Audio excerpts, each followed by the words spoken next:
Hello, everybody. Welcome to All Villa, No Filler. Please remember to like and subscribe. Please remember to subscribe if you love the fact that for the second year in a row, Aston Villa have just laid the smack down on Manchester City. All that feels good, doesn't it? Given all the beatings they've delivered to us, even before they were taken over by Abu Dhabi.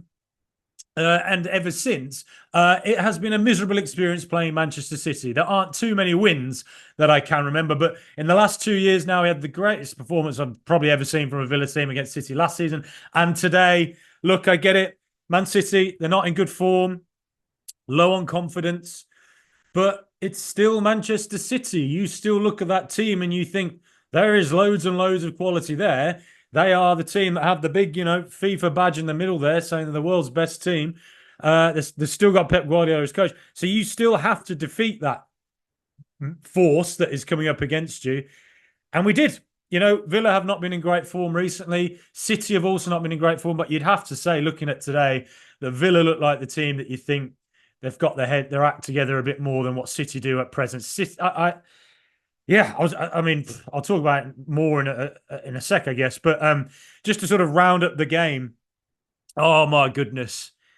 The first 15 seconds set the agenda, didn't it? McGinn pouncing on Guardiola, who's on his heels, and Jhon Durán just take another few yards and just score it. And you expect him to score those one-on-ones. It shows the level that he is at now.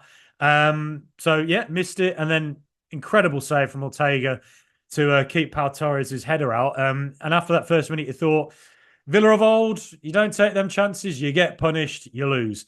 And there was a spell in that first half where, City, we gave them much more of the ball. It's something Nottingham Forest have done recently, and they got punished for it. They lost 3-0. Pretty much the only really good result City have had recently.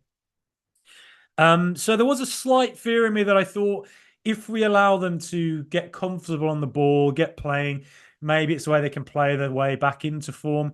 But the truth is, Aston Villa's shape, it was a bit like the Bayern Munich game, wasn't it? Where, we accept the opposition team are probably the better at keeping the ball, if you go head-to-head with them.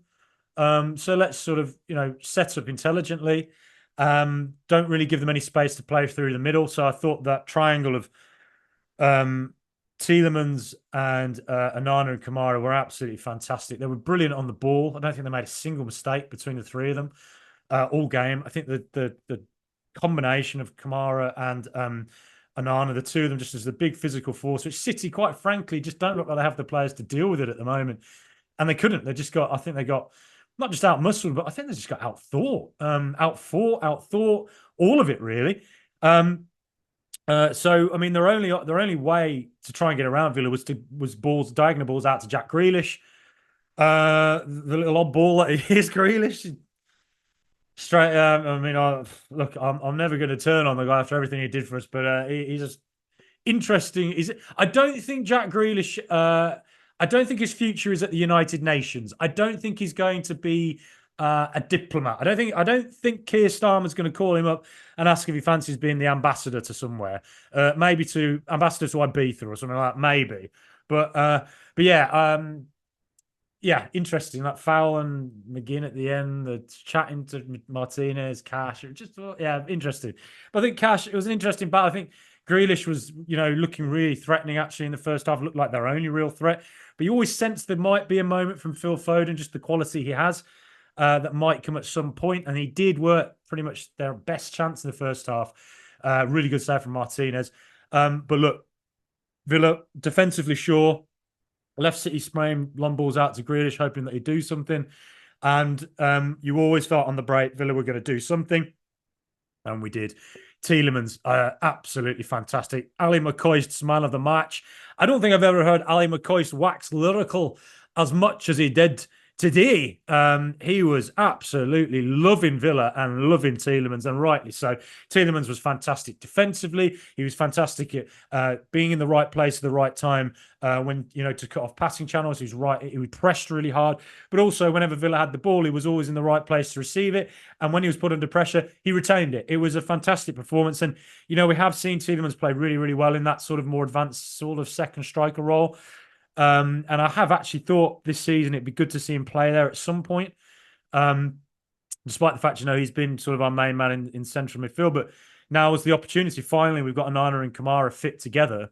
And so we can, give that a go. And it worked out really, really well. And it's something I wouldn't be surprised if we try and repeat against Newcastle, which I think is actually, I always think Newcastle was the toughest game of the season for Villa. We just do not play while they're at all. But that's for another day. But Tielemans, the vision, the way to pass, absolutely amazing, amazing ball, and that's what he does. It's his trademark. If you look at his FBref stats, no one passes that makes more attempted passes into that final third than him in pretty much the Premier League. No one tries those through balls as much as he does, and he came off today. Great run from Rodgers. There was a City player who definitely left him. I can't think who it was. Might have been Gundogan, but anyway, made that run in. And Rodgers to have that awareness that Durán was with him, and Durán, the man, just scores goals. The man just scores goals. Pep Guardiola's probably, they're probably sitting there at City saying, like, we need to rebuild. We need to. And the way that rebuild will go, should we just buy Aston Villa Football Club? Should we just buy all of their best players? Kamara, maybe, who was, again, 10 out of 10, absolutely amazing. Should we get Tielemans in, maybe? Should we get Jhon Durán in? Because, if Erling Haaland ain't happy and he moves on at some point, well, I'll tell you what, Jhon Durán, he's the man, isn't he? He just looks like he's on his way to becoming, not just one of the best strikers in the Premier League, but one of the best strikers in world football. His all-round play today, his chasing down, his harrying, he was bullying the City defenders. They couldn't deal with him at all. His all-round play, so the question is he more than a goal scorer? Can he do more off the ball? And absolutely, I think against Bologna, he showed what he can do off the ball. So many times he won the ball, held it up, made the right pass, and the sort of things he wasn't doing last season have been coming to him this season. And on top of that, he's scoring goals all the time. I thought Durán was absolutely brilliant, and he could arguably been man of the match, genuinely. But yeah, Villa take that lead. And you are just fearing a little bit. You think, City, they'll work their way in a bit. But Villa, shape-wise, fantastic. And I think first half, City pressed a bit harder against us. They did press Pau Torres a lot, who I think dealt with it as well as he could, actually. But I do notice a lot of opposition teams now really try and press Torres because they just know that Villa like to start passing out from the back through him. So Newcastle, I imagine, will really try that. But then you come out second half, you think, come on, Villa, let's get that second now on the break. You can see there's another goal in it for us.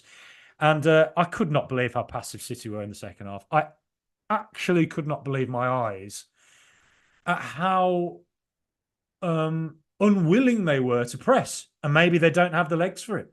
Maybe that's just the problem. Or maybe they just don't have the belief that they can do it. But you think of City as a team that really, really press hard in you and make it hard for you to return the ball, and then they get it back and you can't get it off them. Today, it just wasn't there. And I think, partly it's their own doing. They're not working hard enough. Maybe they don't have the legs for it.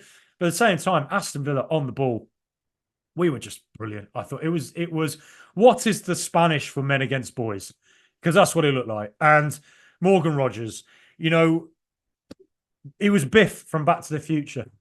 He was Biff from Back to the Future, walking up to Marty McFly, dunking his head in a toilet, taking George McFly, twisting his arm behind his back. It was Biff in the middle. He was the bully. It was the playground bully. Man City are all the 10-year-old kids who have a bit of the pitch that the older lads want, the 15, 16-year-olds. They turn up and they go, all right, whoever wins the game between us gets to keep the pitch. And obviously all the little 10-year-olds are bouncing off the big 15-year-old lad. And that's what Morgan Rogers was. It was like players bouncing off him everywhere. And it reminded me of his performance against Arsenal earlier this season where Rice and Partey were bouncing off him all the time. And that's the thing with Rogers. The type of player he is, there's some days where those turns he attempts, the clever passes he attempts, they just don't come off. And, there's been a few games recently where he's not been at his best. Today, it was the absolute world-class talent that I've been raving about ever since he walked through the door, really. City bouncing off him. Every turn he made worked. Every pass he made worked. Every tackle he won. And then from his own defensive third to just run straight through City. I heard the story that City signed him when they saw him playing for the West Brom youth team against City. Well, They'll probably try and do the same again after today. And then they'll definitely do. They'll definitely be after someone like a Kamara or a bloody Durán, I tell you. But yeah, running from deep all the way through, gets it out to out wide. It eventually comes to McGinn. McGinn, I thought he'd been spent too long on the ball, but no, waits it perfectly, waits his moment. Lovely passenger and Rodgers. What a goal! Absolutely beautiful stuff. And honestly, it could have been. I think 2-1 is like laughably flattering. I think 3-0, 4-0. Could have believed that. Were you to be, and then Villa from there, I think they saw out the game pretty well. City really didn't create anything until the last minute, where finally they show a little bit of, you know, uh, confidence in going forward through Savinho, and it works its way through into our box. And I think Luca Dean's unlucky that he stands on the ball and it just comes to Foden who finishes. It's disappointing not to get a clean sheet. That is a problem for Villa, that we can see too many late goals. And, it could have cost us. There was another minute to play. They had a free kick into the area, and who knows, it could have really backfired. But in the end, I think all in all, an absolutely fantastic performance in which I think Jhon Durán showed yet more of what he's about, that maturity, that growth he's showing, his all-round game coming on. Morgan Rogers, Biff from Back to the Future, just bullying. Man City's players, it's like if they heard Stone Cold Steve Austin's music playing, and then all the wrestlers in the rings going, struggling for breath, their eyes widening as they see Morgan Rogers on the approach. Kamara, what an addition he is to the team again. He's just a magnificent world-class midfielder. He really is. Anana looked really good. And just all in all, yeah. I don't know what's going on there now at City, really. Lack of athleticism in the team, a lack of press, a lack of ability to press, maybe. Just look really, really low on confidence. I'd say Foden getting his goal now will help him. He hasn't scored all season. Maybe that's a catalyst for him to get going. But all in all, Villa, we needed that win. We really did.